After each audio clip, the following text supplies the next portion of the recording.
जब सृष्टि में संतुलन डगमगाने लगता है और धर्म अधर्म की सीमाएं धुंधली पड़ जाती है, तब एक प्रश्न सदियों से मानव मन में गूंजता आया है। मां शक्ति का साक्षात वास कहाँ है? भारत की पवित्र भूमि पर अनेक ऐसे स्थान हैं जिन्हें शक्तिपीठ कहा जाता है।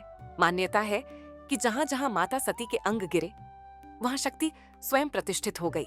कहा जाता है कि सती के दाएं पैर की उंगलियां जिस भूमि पर गिरी, वही स्थान आगे चलकर कालीघाट काली मंदिर के नाम से जाना गया। आज यह स्थल कोलकाता के दक्षिणी भाग में स्थित है, जहां महानगर की निरंतर हलचल के बीच भी आस्था की एक अलग ही धड़कन सुनाई देती है। कभी यहाँ आदि गंगा की पवित्र धारा बहती थी। उसी नदी के तट पर साधु संतों ने साधना की और अनुभव किया कि यह भूमि साधारण नहीं बल्कि शक्ति से स्पंदित है। यही मां काली दक्षिणा काली के रूप में विराजमान हुई।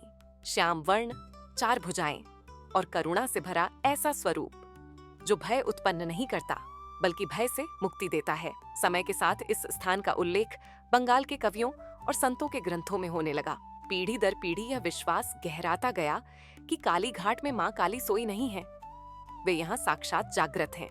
18वीं शताब्दी के अंत में इस आस्था को स्थायी स्वरूप मिला, जब साबरना रॉय चौधरी परिवार के संरक्षण में सन 1809 ईस्वी में वर्तमान मंदिर का निर्माण हुआ। बंगाल की पारंपरिक अष्टचाला शैली में बनी इसकी छत मानो ग्रामीण सरलता और दिव्यता के मिलन की कथा कहती है। मंदिर के गर्भगृह में स्थापित काली शिला की प्रतिमा को देखते ही भक्तों के मन का भय शांत हो जाता है।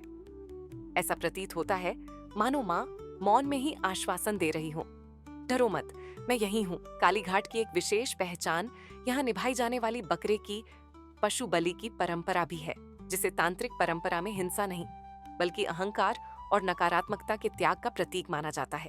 मान्यता यह भी है कि यहाँ की प्रतिमा स्वयंभू है, किसी कलाकार द्वारा निर्मित नहीं, और मां की जिह्वा शुद्ध सोने की मानी जाती है, जो उनके उग्र और करुण दोनों स्वरूपों को दर्शाती है। यद्यपि आदि गंगा की धारा आज दिखाई नहीं देती, फिर भी भक्तों का विश्वास है कि उसकी पवित्र उपस्थिति अब भी मंदिर के नीचे अदृश्य रूप में बहती है। हर अमावस्या और काली पूजा पर यह स्थान दीपों, मंत्रों और श्रद्धा से जीवंत हो उठता है। दूर दूर से आए भक्त अपनी पीड़ा, अपनी कामनाएं और अपने जीवन के रहस्य मां के चरणों में अर्पित कर जाते हैं। तब मन में वही प्रश्न रह जाता है, क्या काली घाट केवल एक मंदिर है या फिर वह शक्ति का ऐसा केंद्र है जो आज भी कोलकाता की व्यस्त गलियों के बीच मौन रहकर सब कुछ सुनती है और उत्तर भीतर ही भीतर दे देती है।